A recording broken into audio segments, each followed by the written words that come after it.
So there's a few things that I recommend everyone build into every open records letter sort of to protect yourself and maybe to be as effective as you can be.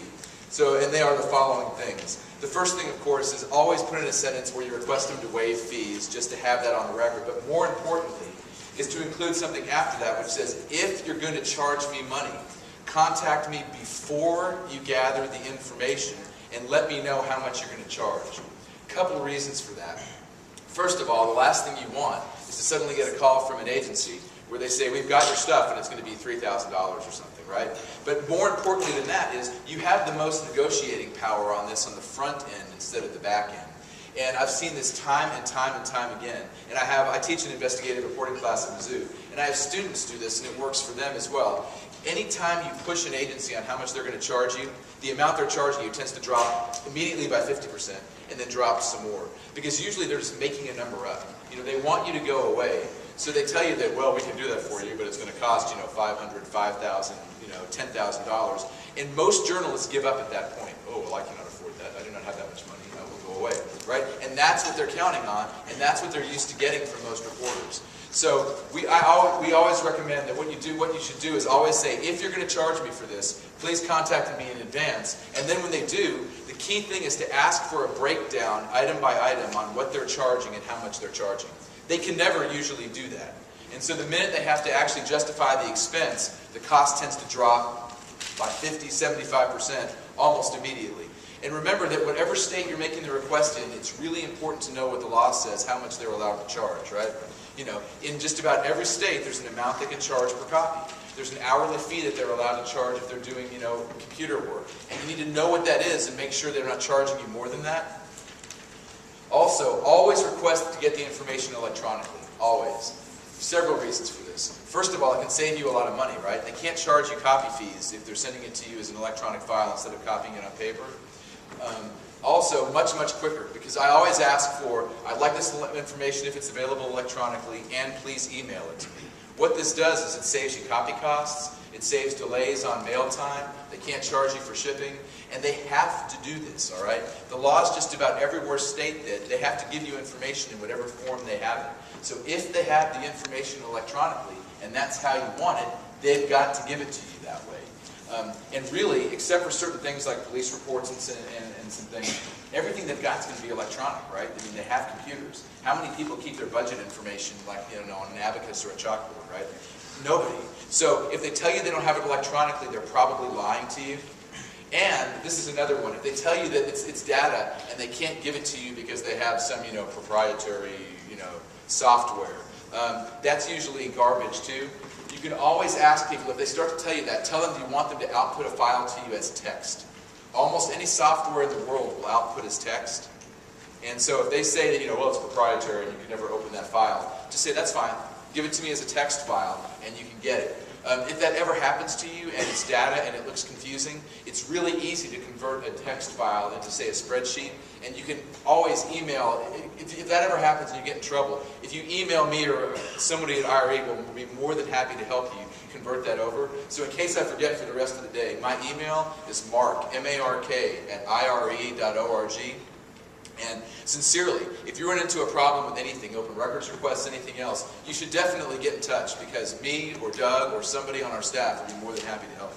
So ask for information electronically. Tell them you want it emailed to you as opposed to shipped to you, because that can save you sometimes a week on an open records request. Again, save shipping costs. And so electronically, you want to know how much it's going to cost. You want an email.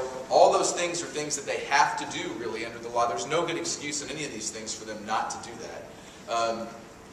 And then, you know, the other thing is that if they're going to deny you anything, I would always say that if you're going to deny any portion of this aid, give me the portions that you can give me, so they don't delay the whole request because they're going to delay one small piece of it.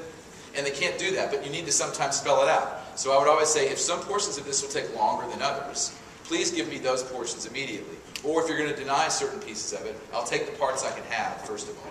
And B, if you're going to deny it, I need to see in writing the reason you're going to deny it. It's another thing which prevents them from denying things for no good reason. So at any time you make an agency in writing explain to you why they're either going to charge you a lot of money or not give you something, what you'll find is that you typically get what you wanted and you get it a lot cheaper.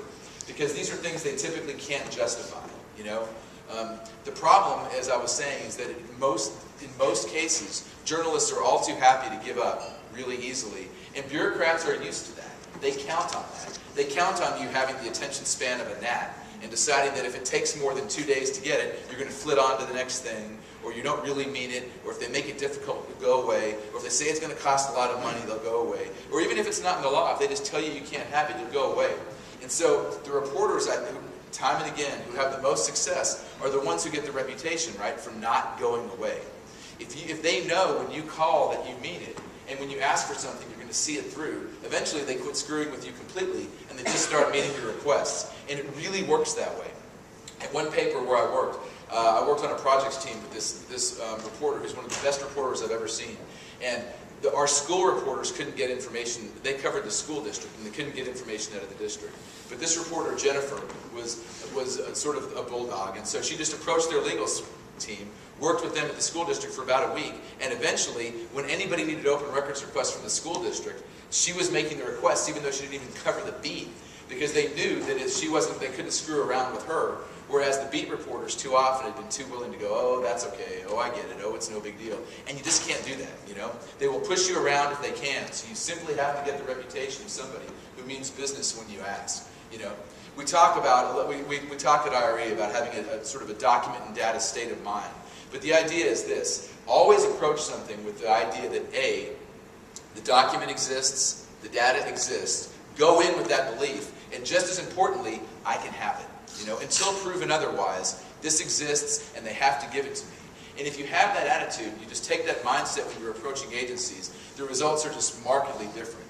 So keep that in mind. You're right. The other thing about open records requests is you need to be, people argue this both ways, you need to be decently specific about what you want.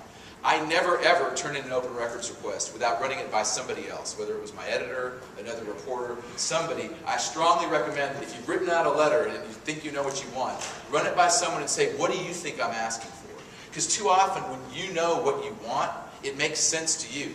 But anybody else reading that letter cold looks at it and it's confusing, it's too broad, it's not even in English. So if you can get someone who doesn't really know the story, because remember, the people you send this letter to hopefully don't know what you're working on, and say, what do you think I want? And then if they don't, if your colleague doesn't come back with what it was you wanted, refine the letter until it makes sense. Because you've got to go in with a very clear listing of what you're looking for.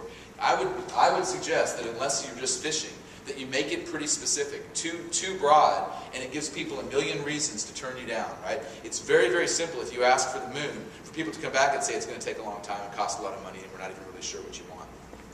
So you can always, I would be as specific as possible, and always adding in a few phrases like, you know, if you say you want budget, say that you're doing something like what Doug was talking about, where you're looking for travel records on somebody, right?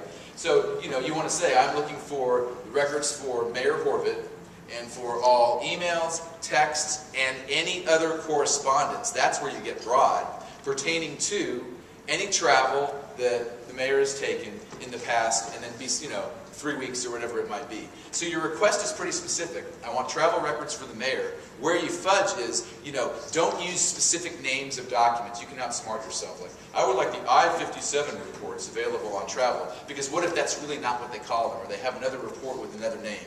It's better to be a little more general, I think. Or you can include that, the I-57 reports, and any other report that pertains to, because that's where you cover yourself. And it doesn't let them come back and just get you for not asking for the specific thing that they have that you want. So those are just a few sort of suggestions for a huge part of successfully getting documents, I think, is asking for the right thing and asking for it in a way that they can't screw around with. You know, also, different states are different. In some states, Attorney General's opinions are pretty readily searchable online and available. And so that's one good thing to do. If somebody's rejected something that you want, you can usually, or in many cases, go to your state Attorney General's website and search and see if they've ever had any rulings on that topic before. Or if they don't have it online, call and ask. Because that's a good thing to go back with before you have to start even involving your own attorneys or people that might cost you actual money. You can find out whether or not, you know, is there any precedent here? Am I asking for something that's been received before? Another way to do that, if you want to, is to, this goes both ways, but you know that your open records request is a public document in itself, right? And anybody can request your open records request or anybody else's. So one thing you can do if people are saying no to you or you're trying to figure out if you can have something is you can make a request to see all other open records requests for the last 6 months or any open records requests they've gotten on topic A. And so what you can do is find out if this information's ever been requested before and if they've ever granted it. Because if they have, then they've got no precedent available to reject you.